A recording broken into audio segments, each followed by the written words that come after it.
Behind the Paranormal with Paul and Ben Eno. Is anyone telling the whole truth about the Rendlesham Forest incidents of 1980? Come on, voice, let's go. Are certain witnesses deliberately covering up facts? What was happening at Rendlesham before and after the events everyone knows about? Hello and welcome to the 1006th edition of Behind the Paranormal with Paul and Ben Eno, coming to you from WOON AM and FM radio in Woonsocket, Rhode Island, on the Paranormal Radio app, from TalkStream Live on YouTube. I'm Ben, and that was Paul, and today we bring back a recent guest to continue our journey through what's arguably the best documented UFO encounter of all time. Retired British police detective and Royal Air Force veteran Gary Heseltine is vice president of the International Coalition for Extraterrestrial Research, ICER or ICER, composed of scientists, academics, and leading UFO/UAP researchers worldwide. Using skills learned as a police officer, Gary has examined cases with the best evidence, often corroborated by technology. In 2002, he founded the database Police Reporting UFO Sightings, or PRUFOs. At the citizens' hearing on UFO disclosure in Washington, D.C., Gary has testified on behalf of police officers worldwide who are UFO witnesses. He is founder and editor of the monthly UFO magazine, UFO Truth. Gary's new book, Non-Human, The Rendlesham Forest Incidents, 42 Years of Denial, is the recent of a 5-year-plus re-investigation of Britain's most famous UFO event. Gary participated in our own lengthy series of CBS radio special shows on the Rendlesham case in 2010 and 2011, and today marks his 9th appearance on Behind the Paranormal. 10th, actually. I recounted. Well. So we're going to dump the script at this point, and Gary is going to do something that's never been done before and take us through all 17 incidents that happened at Rendlesham. So Gary, take it away. Yes, sir. Right, okay, I realise we've got an hour. This has never been done before. It's obviously in the conclusion section of my book and when we talked before, I went through some of the incidents, a lot of the newer stuff, but I listed 17 events that I think now comprise over the late December period. And what I suggested to Paul and Ben ahead of the show was, let's do something different, and they've agreed. And I said I wanted to take you through those 17 in a chronological, as best you can, order. Bear in mind that 42 years, nearly 43 years after the event, this is not an easy thing to do. But I've attempted to do it, and here we go.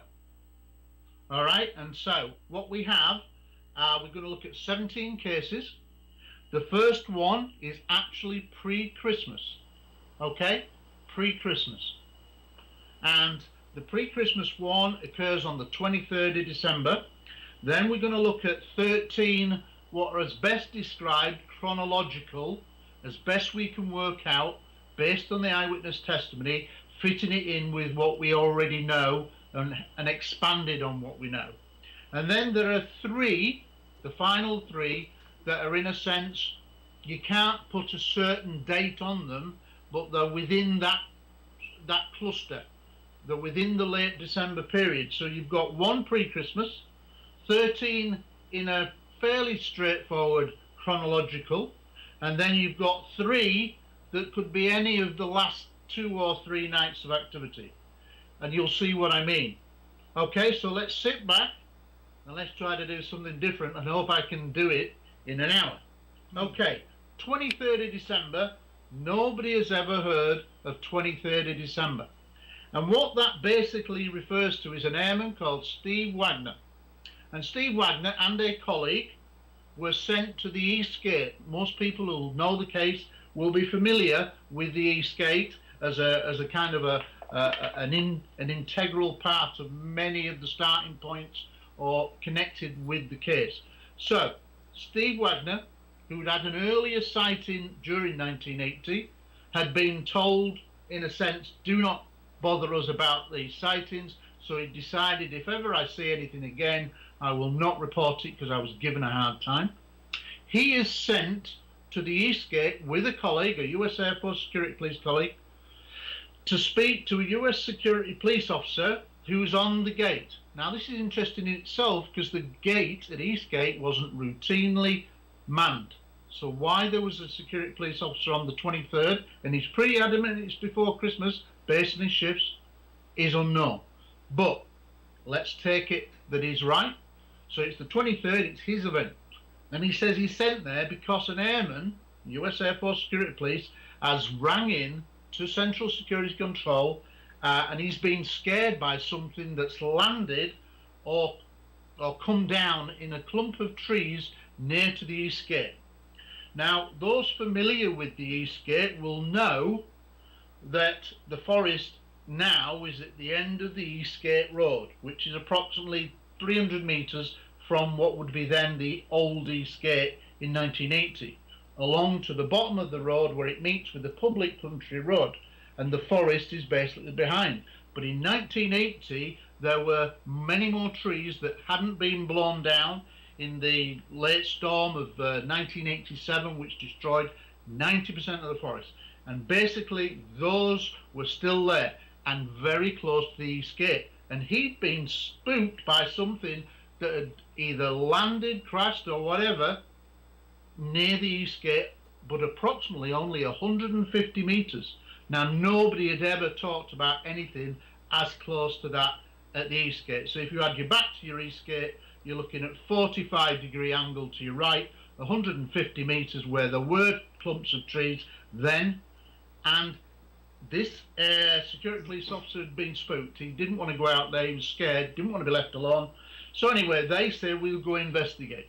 Now they go investigate the trees. Now they don't see any craft, no UFOs or anything. However, he said in a kind of cryptic remark, but we did find something that was odd. And I said, what? And he said, we found a series of 3 equilateral depressions in the ground in a little clearing in the clump of trees. And he said, and I said, well, how big were these depressions? And he said, each one was 5 feet wide. Now listen to that. 5 feet wide equilateral triangle. Wow, nobody's ever heard of that. We know about John and Jim's, well, certainly Jim Peniston's small 3 metre by 3 metre landed craft, but with depressions 9 or 10 inches in a triangular pattern. And here we have on the 23rd of December, allegedly, and there's no reason why Steve Wagner's going to make this up, but he's a straight up guy, I've talked to him several times. He's saying that the 3 equilateral indentations, triangular depressions, 5 feet across. Wow, that's the pre-Christmas. Nobody had heard of that. It's in the book. All right, so now we come on to what we would describe as chronological, and we're going to go through 13 of these. So event number 2 is the thing that, in a sense, historically has kicked off all of the Rendlesham story because it's included in the Holt Memorandum, written by then Lieutenant Colonel Charles Holt. So this is what we would have called a long time the first night incident. We're talking the night of the 25th into the 26th. And this involves Sergeant Bud Steffens and Airman John Burroughs. They're on mobile patrol. They're on the country road leading to the back gate at Arif Woodbridge. They're still on the country road, and where you turn right to go to the East Gate Road and up to the East Gate, just as they're approaching, they see to their left, from their perspective, some lights above the trees that they didn't recognize. Now, this is a bit of a misnomer. A lot of people think that the first sighting takes place from the actual East Gate. It didn't. It takes place at the corner of East Gate Road and the forest. So what you've got is they pull over, literally at the end of the East Gate Road, where you would turn right to go on that road to the East Gate. They pull over, they go into the forest a short distance, see lights that are murky shining through the trees. And bear in mind, these are Corsican pines. They're long, thin, they're like, there's no low branches, so they can see that there's lights moving.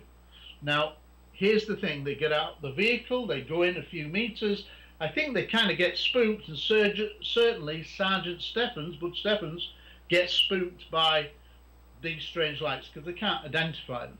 And so they go back to the vehicle, and then they turn right, and think we'll report this, and we'll report it from the Eastgate. So they drive up the Eastgate Road, 300 metres, to the back gate of RAF Woodbridge. They've got the keys to the gate, they open up and they're in. They then use a telephone line in the sentry box for inclement weather to contact Central Security Control. So in a sense, the first event is when Sergeant Stephens is the first person. John Burroughs confirmed that it's in the book in a transcript. He says it was actually Bud Stephens, Sergeant Stephens, that saw the lights first. So he's the first one to see this in what we refer to as the first night lights. So then, having seen the lights, now here's an interesting thing.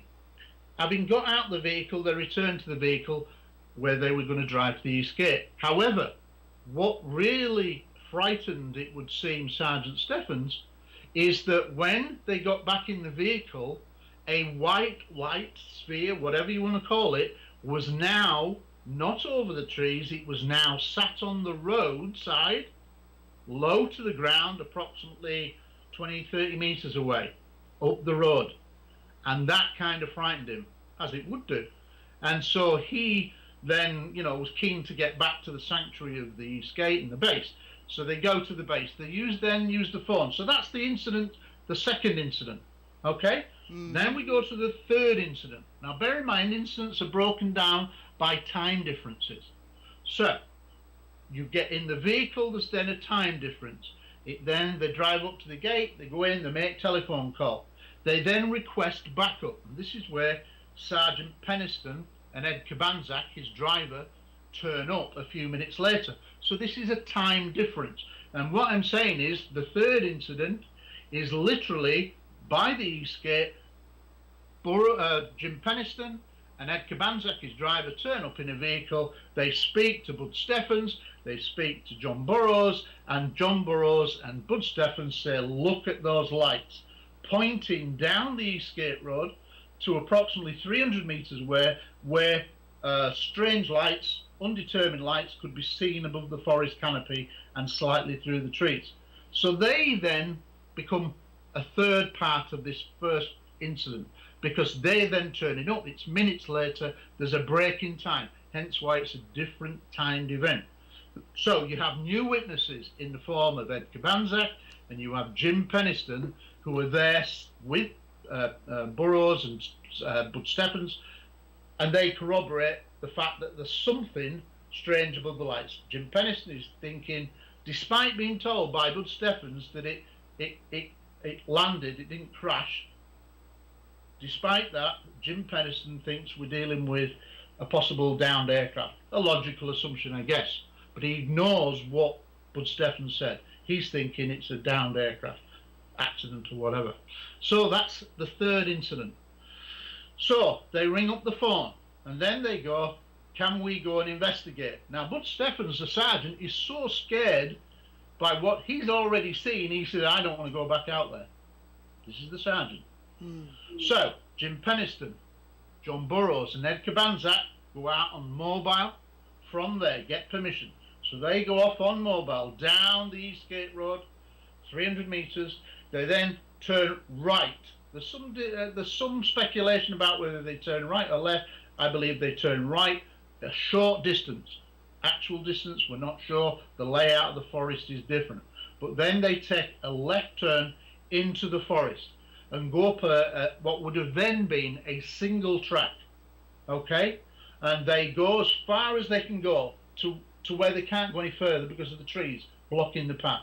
And this what is now referred to as the staging area. It's the area where the vehicles have to park because they couldn't go any deeper. They go there, and they have to park up and then go out on foot. As they go out on foot, eventually this is where Jim will say he came across a small 3 metre by 3 metre black glass-like object at or near the ground, within a few feet of the ground. And he would say it was like black glass, it was warm to the touch, and at various points it had raised etchings on it, like an etching on glass of, say, a car windscreen. And it also had some symbols. And so he walked around it, he took a roll of photographs that later he was told didn't come out. So this is what we regard as the first night landing. Now, interestingly, John Burroughs, who was with Jim Penniston throughout, would say that he was slightly back from Jim Penniston, so he wasn't as close to the object, which was illuminated from within, so not easy to see from his vantage point. He's several meters back, and he would say he saw a bank of lights. He didn't see the structured object that Jim Penniston did, because Jim actually touched it, walked around it, etc. for many minutes. So John's description of the craft right from the off is not of a definitive triangular craft like Jim Penniston had said. He would say that it's a bank of lights that suggested a structure behind the light. Okay, so that would then be the fourth sighting. Now, what you have then is, after that object is then seen, as certainly described by Jim Penniston, to raise up off the ground, tilt at an angle and shoot away in the blink of an eye, once that happens, they then go forward because they see other lights, they go forward, but then they realize it's probably just a lighthouse in the distance, and they decide to go back.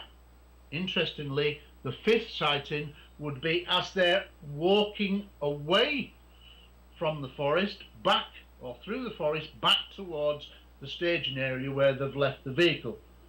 And as they're walking back, they see an object streak, a small object, streak above their heads, another unidentified object. So that becomes the fifth sighting.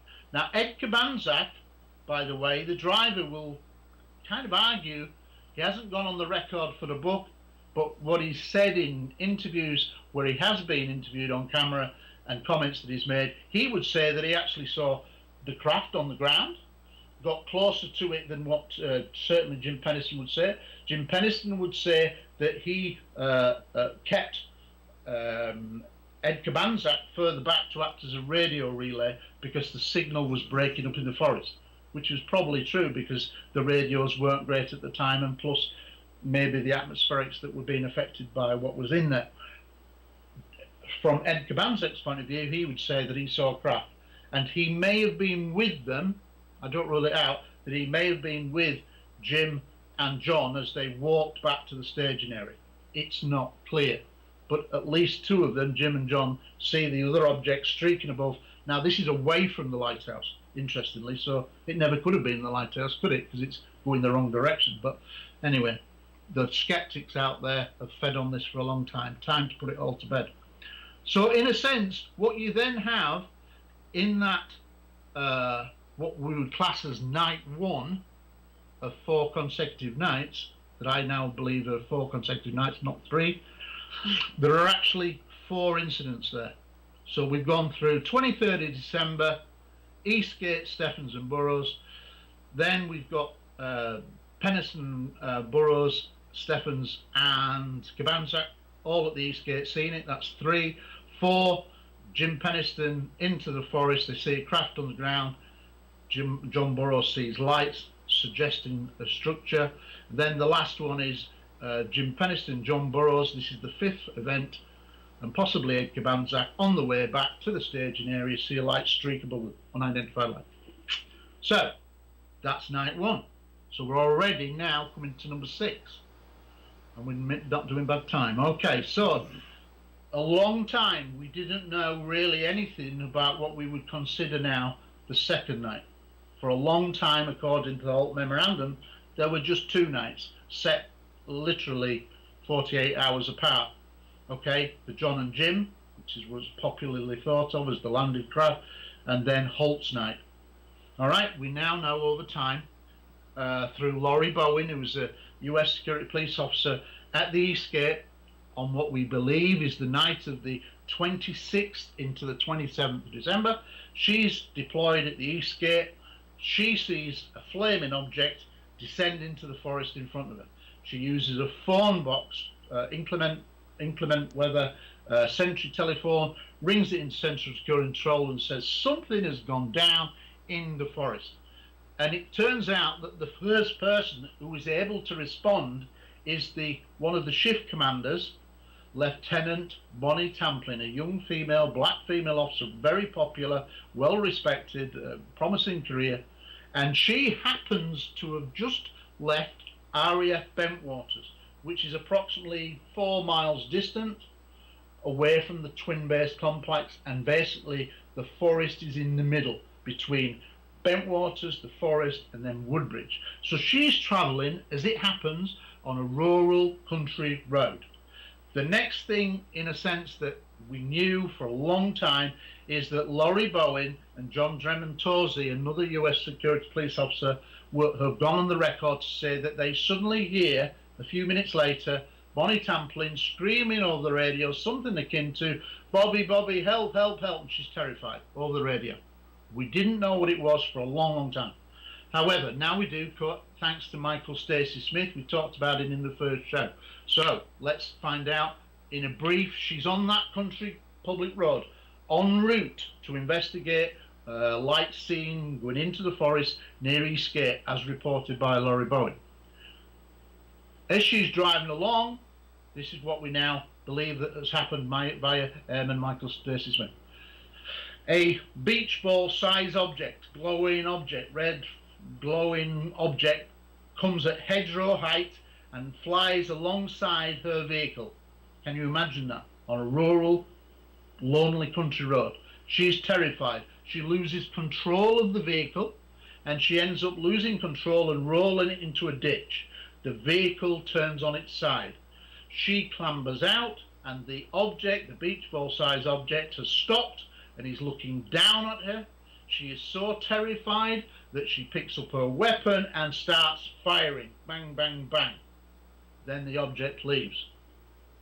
We know about this as a first-hand witness, in part, through Michael Stacey Smith, who was dispatched from the security police building of Bentwaters and told quickly to get to the Butley Gate to open up the back gate. And then he sees a convoy of police vehicles go rushing out into the forest. He doesn't know why. A few minutes later, he sees Sergeant Robert Ball, who is part of that convoy, bringing back through the Butley Gate at Bentwaters. He sees Bonnie Tamplin, front passenger seat. She's dishevelled, she's crying, she's shaking, she's clearly distraught. He witnesses that firsthand. Off she goes onto the base. He doesn't know what's happened to her. Then, literally a few minutes later, another vehicle turns up. It turns out to be Bonnie Tamplin's vehicle. Whilst it's being rolled, it's still able to be driven, and somebody has driven it back. But he sees first-hand testimony of damage sustained to the vehicle, corroborating the story that he's later told by the sergeant, i.e. of the object travelling alongside country road, effectively running her off the road, shots fired. Everything was covered up on that incident. So this is the 6th incident, and it's an incredible one. Or it's the 7th incident, because Laurie Bowen was the one to see the object going into the forest. So minutes later, we now have the 7th incident broken down, which is Bonnie Tamplin, and the fact that shots were fired. She left a weapon at the scene in a rural country location. She was terrified. She was shipped back to the States within 6 days, never to be seen of again in terms of going back on shift, etc. So that's the 7th incident, and it was all covered up. The bullets, the vehicle was picked up, the weapon was picked up. There's some speculation about whether it was an M16 or a sidearm, but it was confirmed that shots were fired from a firearm. All the rounds were put back into the armoury, so there was nothing amiss. That incident has been covered up for 42 years on a British rural public road. It should be a front page story. How many other stories have you heard like that? So then we go into now incident number 8. Now this is the next night.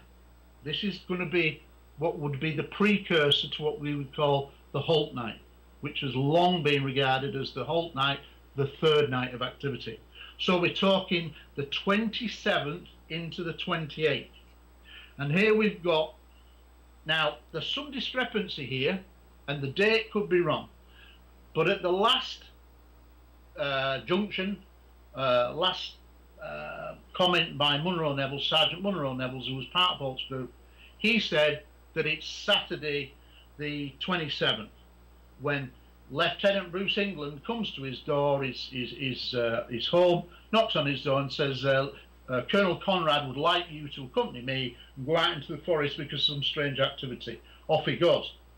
Where I kind of pick up on this, and it's in the book, there's a clear contradiction, because on several occasions, including your radio show, on 2 occasions, Munro Nevels had been interviewed by yourselves and had said it was Sunday, the 28th, when Lieutenant England knocked at his home and said, will you come out into the forest? Now, what a lot of people don't realise is that whether it was the Saturday or the Sunday, let's go with the Saturday because that's what he's now saying, would make it the 27th into the 28th. They go out into the forest, and whilst they're there, they have an encounter. So we're talking Munro Nevels has a UFO sighting with Lieutenant Bruce England, who has never gone on the record. I wish he would come forward. If he's still alive, we don't know. All right? And what Munro Nevels said in an interview that I had with him several years ago, 2-hour interview, he said that a large pulsing object, perhaps the size of a car, glowing, was looking down at them in the forest, and when Munro Nevels went to go closer towards this object to investigate, it then got bigger and started like pulsing and like inflamed. It was agitated, it was moving. When he walked away, it calmed down. He went back again, starts getting all excited. He goes away. Apparently, Bruce England, who apparently had been in the Marines, not a man to scare easily, he was more than happy when Munro Nevels said, we'll leave it there and we'll go back and tell Colonel Conrad. So this is another sighting that nobody refers to, but it's there if you look in the records. Then, before Holt gets involved, we're still talking about the Holt night, but this is effectively before Holt even gets involved. And it's incidents that when you look for the evidence, it's there if you want to pick up the pieces. The next incident is going to be number 9. And this involves an airman called Greg Battram. Greg Battram, who I believe sadly has passed away, although it's unconfirmed, but somebody sent me an email post the release of my book suggesting that he died and I've been sent an obituary. I have yet to confirm that, but I do believe that he has passed away, which will come as a shock to some people, no doubt, listening to the show, but it needs to be said now. Greg Battram is an airman, and he's with 3 other colleagues. And if you ever watch the CNN documentary, the fine CNN documentary with Chuck DeCaro, you will see in silhouette him being interviewed several times. So he actually goes on camera. It's all listed in the book, the transcript of what he said in the CNN documentary. And he will say, and there's some graphics used, drawings, rough sketch drawings of what Greg Battram had described. And he said he saw and this is interesting, a circular patch of green, yellow mist on the ground. Now this comes relevant later on, as we'll see. And then there is, in a sense, he did a long interview with a Connecticut police officer called Larry Fawcett in 1984, a really early interview. And he actually said that he may have seen or suggested that from the mist he saw something else, possibly another craft, possibly some kind of life form. It's never been clarified, and he never really got interviewed again after the CNN special that didn't come out until 1985. But his testimony is there, that you can watch the video, you can see what he said. And basically what he's saying is he and 3 colleagues saw the mist on the ground, then it suggested they saw something else that merged into a craft or akin to that frightened them so much that they decided to run away. Now we're talking airmen with weapons, possibly. We're not certain. He said he had his weapon with him to Larry Fawcett, because he said he put a round in the chamber as if ready to fire. That suggests to me that he had his weapon with him. And don't forget, this was before the policy of everybody having the vehicle weapons taken off them, which emerged really later during the consecutive incidents. So it's highly likely he did. with his 3 colleagues have their weapons with them, probably M16s. And anyway, they were so frightened that they ran away. And the interesting thing is, when they run away, they run back to the staging area where they'd had to leave the vehicle because nobody could go any further. And he would say, and he said it in the interviews on CNN and basically to Larry Fawcett, the Connecticut detective, that as he got to the staging area, he saw Holt arriving, and he also saw a friend of his, Larry Warren, who I believe is the original military whistleblower, arriving into the forest. Interesting. Okay, so that's incident number 9. So that's 4 people, and in a sense, 3 of them are totally unknown. We don't know their names, and if they're still out there, if they are listening to this show, please contact me. Email heseltinegary@hotmail.com. Contact me. Time is passing, and I want to get these accounts on record to make it as clear as possible. So let's go to night 10. Now this is interesting, and we're not quite sure exactly of the time. This now goes to Sergeant Adrian Bustinza, and this is an entirely new sighting that did not emerge until I interviewed him in a 4.5-hour transatlantic phone call. And I tried using a method of interview that was complicated called the enhanced cognitive model. It's not designed to be used 40 odd years later, but it worked. And he really concentrated and recalled new information.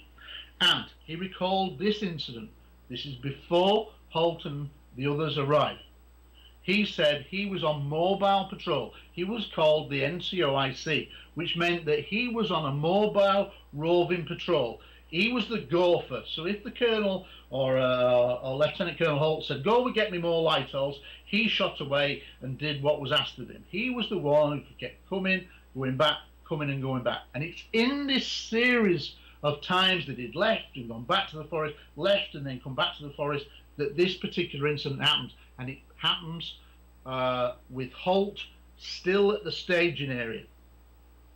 He is told, he thinks it's probably Lieutenant England, to form a line of 20 US Air Force security police officers. You know, like when you see on the ground where they do a fingerprint kind of search of the ground, they're either on the knees crawling forward in a line of 20 going forward, or walking and inspecting the ground, the field, forward together. Well, this is what they do. Now, nobody had ever said anything about this. So when he's telling me this, I'm thinking, what? I've never heard of this. And what he said was, as they went through the forest, and they're moving forward through the trees, and bear in mind, they only had torches, he slipped. And as he slipped underneath a canopy of green mist. He couldn't see it until he was underneath it. And then he said it was like looking up at if you're underwater and you see the film of the water above you. And he came out and put his head out. It was about 3 feet deep. So this is again this green mist that seems to play a part, and will as we continue on.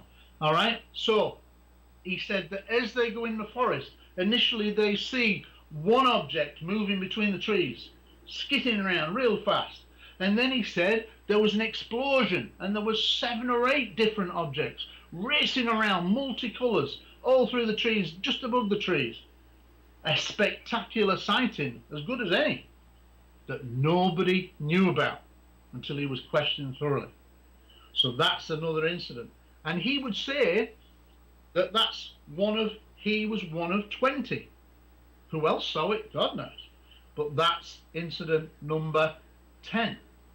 And of course, then we'll move to what was considered to be for a long time the definitive sighting of the event, along with John and Jim's first night landing. This is what's regarded as the Holt night, when Holt leads a small team out.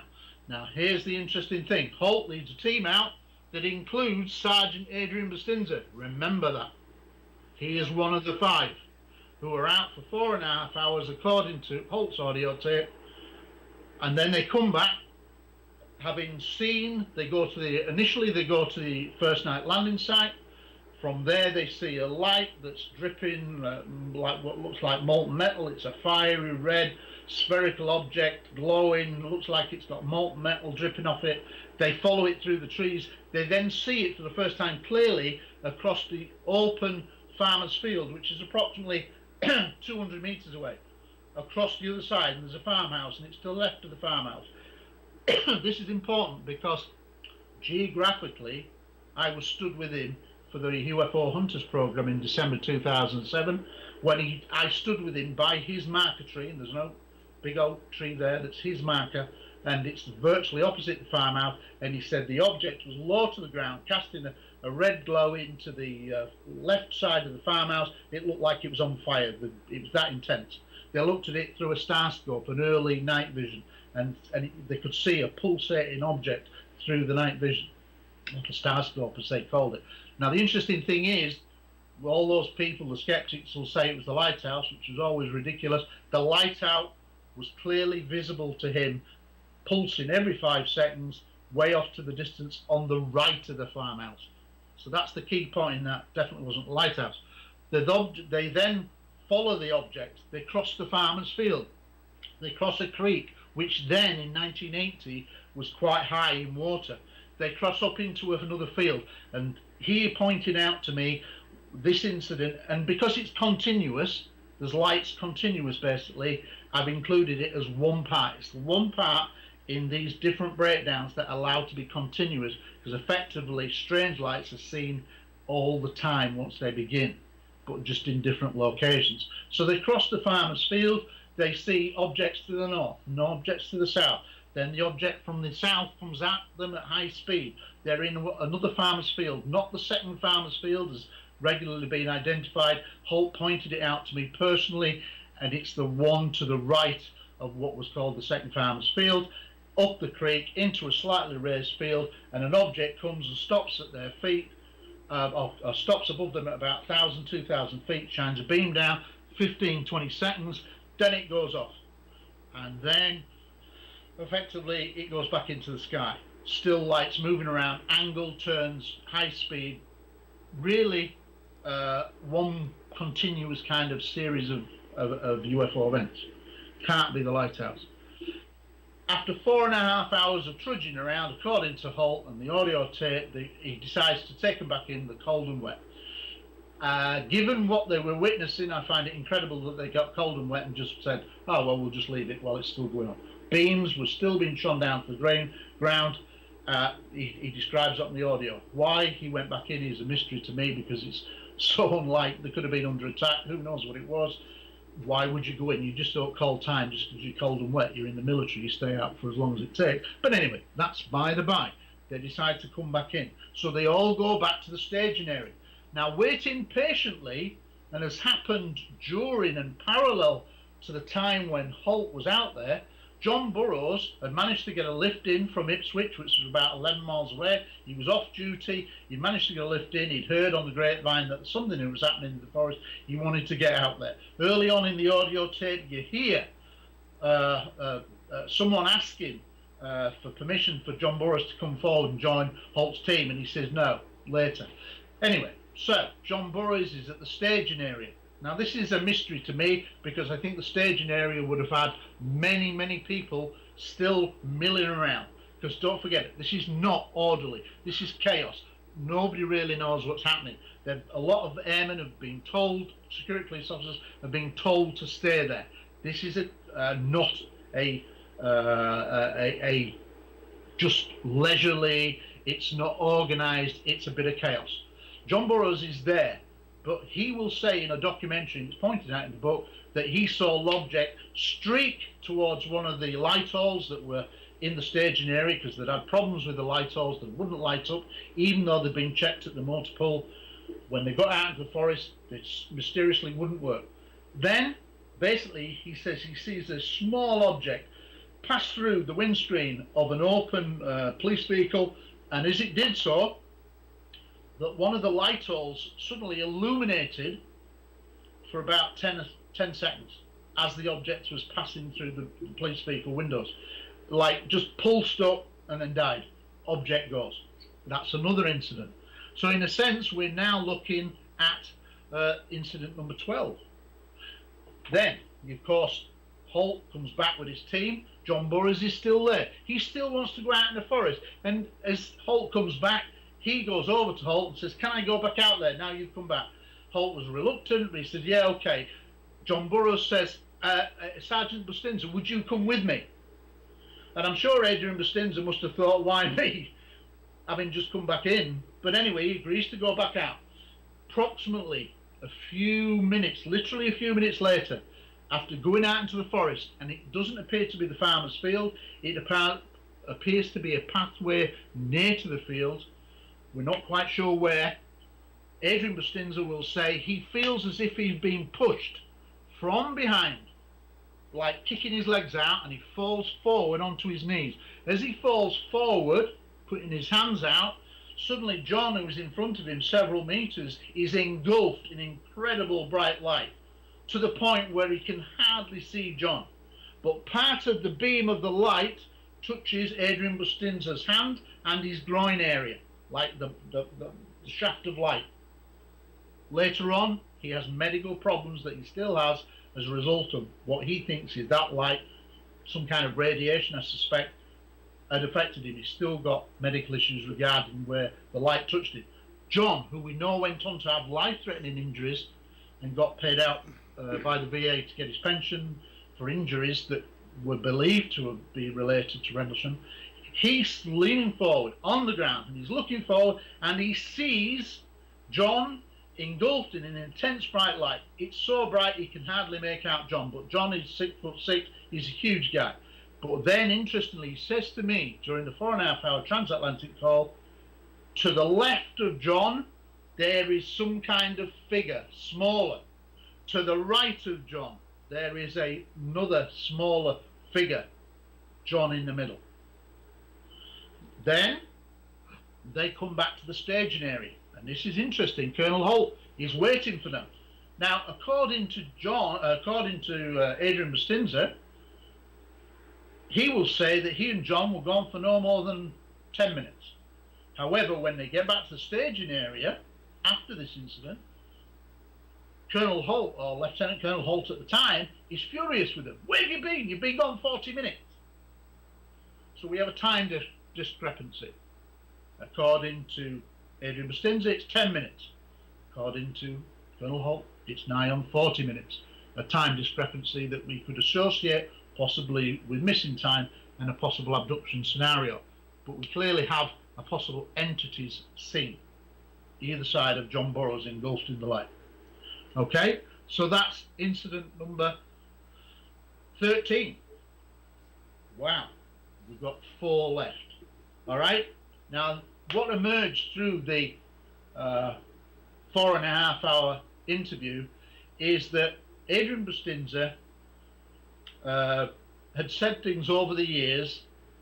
He tried to avoid proper interviews, and he basically said that Larry Warren, the original military whistleblower, had been involved on one of the nights. Now, as far as we were aware at that time, and as to at the time I interviewed him, I was only thinking that that was one night, and for some reason it was all distorted, and it's never been that clear. But he had said on many occasions over the years that Larry Warren was there. A huge kind of argument developed over the years, in recent years, where people had tried to say Larry Warren wasn't there. Colonel Holt attacked him, John Burroughs attacked him, Jim Pennison attacked him. Quite why, I don't know. But anyway, that was the situation. Got very, very ugly. So anyway, when I do this interview, I'm keen to clarify that. And so late on in the interview, he then tells me that his involvement with a second landing was another night entirely, and not the Holt night. Whoa, wasn't expecting that. Didn't know what he was going to say. He says, it was on another night. I said, what do you mean it was another night? He says, it was another night I was involved in UFO event. And I wasn't aware that it had more than one night. I said, what you're telling me is that this is an entirely different night to what the incident with Colonel Holt and the team and being out in the forest. Yes. Which kind of makes sense. So we're now talking what I suspect is the night of the 28th into the 29th. That's not nailed on. but he thinks it's possible, and given how it then ties in with Larry Warren. Because don't forget, Larry Warren had said for a long, long time, the original military whistleblower, that he'd been involved in an incident, and he thought it was more towards the end of the month, either 28th, 29th, but everybody associated it with the night 27, 28. So, Adrian Bustinza was saying, no, this is another night. And it's possibly a consecutive night. So this could be the 28th into the 29th, which then takes it back to what Larry Warren had said. Larry Warren had said that he was picked up from a perimeter gate, taken out to the forest. He got out to the forest, he was taken to a farmer's field. He thought there was an exercise going on, then suddenly he's told to go into a forest. He sees a yellow mist, low hugging circular patch of mist on the ground. He's there. There are all security police officers around this mist. Suddenly a red light comes in from the ocean, stops, beach ball size, stops over the mist. There's an explosion of light, and suddenly where the light had been, the mist had been, there is this shimmering translucent craft, approximately 30 feet across. Now here's the thing, Adrian Bustinza then will say to me in that interview, it's all in the book, transcribed, he will say that this is another night, the next night, and that he says Colonel Holt is there. Larry Warren is there. Larry Warren is within 20 feet of the craft. And he said, I don't know why they picked him, but they told him to go closer towards it. So he corroborated, finally, in a really important interview, that Larry Warren had been there, unequivocal, had been there. And what Warren had said, i.e. was the mist on the ground, had been security police all surrounding this then shimmering craft. He then will say, Adrian Bustinza will say that Colonel Williams, the base commander of 12,000 personnel, was there. And there was some kind of meeting. Warren would say that there was a silent face-off with three entities beside the craft with Colonel Williams from a distance of maybe 10 feet apart. They couldn't hear any words, but there appears to be a face-off. Adrian Bustinza was religious, didn't find it easy to talk about the concept of potential other life, didn't like the word entities. He kind of preferred to use the word silhouette when he talked about possible life forms. But he basically said there was something there. But he said unequivocally that it was being filmed on motion picture cameras, i.e. video, moving images, not still pictures. He said Colonel Holt was there. He said Larry Warren was there. He said Colonel Williams, the base commander, was there. Long denied by Holt, long denied by Colonel Williams. I absolutely believe Adrian Bustinza is a stand-up guy, 30-year veteran, when then law enforcement career, and then he went into corrections, dealing with prisoners. He was he's a cracking guy. Absolutely couldn't be a better witness. That then happens, and basically you've got this situation where they're surrounded, it's being filmed. Now, Larry Warren would say that he was tapped on the shoulder, go away. The incident's still going on. But this is Adrian Bustinza saying that this has occurred. So, absolutely new. So then we come to now incidents 15, 16 and 17. We're nearly there. It's a bit like the top 10 hit parade, isn't it? Oh, yeah. Right. Oh, yeah. Yeah, so, don't stop. I'm on a roll. Right, so, we now come to what I call undetermined. It could be night 3, it could be night 4, it could be one of the nights. But I think these suggest either night 3 or night 4. And the first one to look at is Rick Bobo. Rick Bobo was up in the weapons storage area, RAF Pentwaters, on one of the nights. We're not sure which one, but he will say, and has gone on the record to say, that from his high 80-foot vantage point over the forest and looking out towards Woodbridge, he saw a gigantic craft stationary over RAF Woodbridge and partially near the forest. He then would say that smaller objects then came from the large object, akin to a mothership scenario, that went down into the forest. And that's what he will say. He then, in an interview with me, will say that he saw a UFO at the end of the weapons storage area. Okay? And he did a Photoshop drawing with help. We worked on it, and it was at the end of the hot rod. So this is, again, an incident that we weren't really aware of, this at the end of the hot rod. Nobody else has seen a huge, gigantic object, as far as I'm aware, who's gone on the record. So, right, now let's see why this ties in. Now, the last two relate to Airman Steve Longero. Steve Longero just arrived at the base literally a couple of days after Larry Warren. Now, here's the interesting thing. He knew Larry Warren not very well, but he was on the same training course. When I joined the Air Force, I was with 47 others. At one time, I would have known all their names, but I wouldn't have been friendly with them all. I'd have just known their names through doing drill and whatever classes, and he was the same. He recognized him. Interesting thing, he will say that he was put inside the nuclear weapons storage area. He confirmed it's nuclear weapons. He said he's inside, on the ground, walking around inside the highly protective inside of the weapons storage area with an experienced airman, possibly a sergeant, you can't remember the name, but he's walking around. He's effectively new on shift, so he's learning the ropes. And then he says that they saw UFO over the forest approximately 200 meters away, and it then shone a beam down into the nuclear weapons hot row, and then proceeded to do this, a grid light search of the entire length of the hot row, which is approximately 200 meters long. Wow, we now have first-hand testimony. We had rumors, now we have first-hand testimony that this guy was there, and we'll go on the record. He had a 30-year law enforcement military career. Stand-up guy, absolutely stand-up guy. And he will say that he saw that. He would give evidence in court on that, no doubt.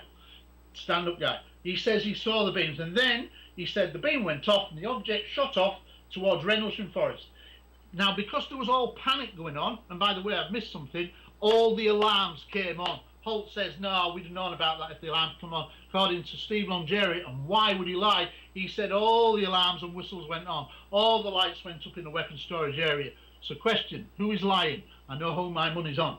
All right, so the object goes over to the forest, and he hears Jim Peniston's voice on the radio. Yeah, I'm watching it and going in the forest. Now, that's interesting, because Jim Peniston had been given 6 days off after his first night encounter. So why would, if Steve Longeri is right, why would Jim Peniston be there? Well, we've got 5 minutes left. So, off we go. The UFO goes off over the forest. Now, because he's supernumerary, he's new on shift and he was only shadowing somebody, there's all panic going on in the forest. We want extra security police in the forest. So he's told, right, join, get in the back of the truck, leave the weapons storage area, which would normally never happen. Then they would race over to the forest. Get people out there. Get people out there. This is not orderly. This is chaos. We want extra. And by the way, we know that on at least one of the shifts, and it's confirmed in the book by 3 people, that the shift, the afternoon shift that's supposed to finish at 11, stayed on till about 6 in the morning. So you had double the amount of security police, approximately 80 security police, and perhaps anywhere between 10 and 15 law enforcement, perhaps 90 to 100 security police officers out in the forest, merging into what would be a double shift, because there was all panic going on. So that's 16. Now let's go to the last one. He is then told, get in the back of the truck. He gets in the truck, wondering what's going on. He's taken to the forest with 10 or 15 others to the staging area.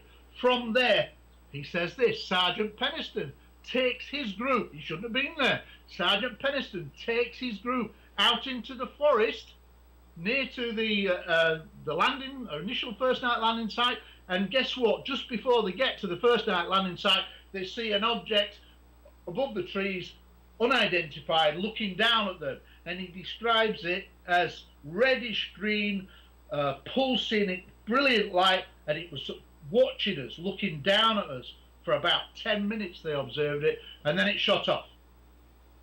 17 incidents, chronological, in 57 minutes. How's that? That's amazing. I have to tell you, I think that you're the first person in the history of this show to fit something like that into the entire hour. Thank you. Actually, it's about 54 minutes if we're going to be technical. Oh, So. Yeah, no, okay. no, that's good. That finish. So here, I'm a bit thirsty now. Yeah, right? yeah, for Well, you anyone, definitely deserve a glass of water or coffee or tea. for anyone who's what I've described to you, does it make sense? It does. And for does anyone it- who's does it cap- watching the does it video, does it capture the sense of scale that we're talking about this incident, which has been covered up? And I blame the Americans, I blame the British, I blame the media on both sides of the pond. They have done their damnedest to keep this down, and I personally think that the narrative of the case has been controlled by 3 people in particular: Jim Peniston, Charles Holt, and Nick Pope. for the last 25 years. And they've done a very good job, but it's now time to challenge it. So the book is Non-Human, The Rendlesham Forest UFO Incidents, 42 Years of Denial. There it is. I got it too. Okay. We're going to have to move on here. Gary, congratulations again. Hang in there for a minute.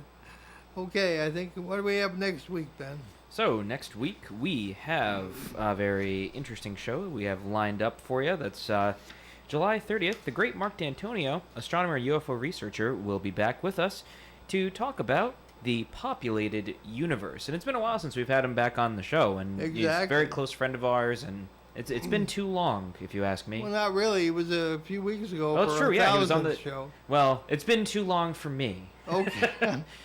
So we leave you today with two questions from our old friend Stanton Friedman. Do we know what practices would be effective in resisting aliens? And wouldn't the public have to be convinced in all countries that there is such a threat? I'm Paul Eno. And I'm Ben Eno, and thanks for joining us on our cosmic journey, and we'll catch you next time on Behind the Paranormal. Return to this radio frequency 167 hours from now for another edition of Behind the Paranormal with Paul and Ben Eno.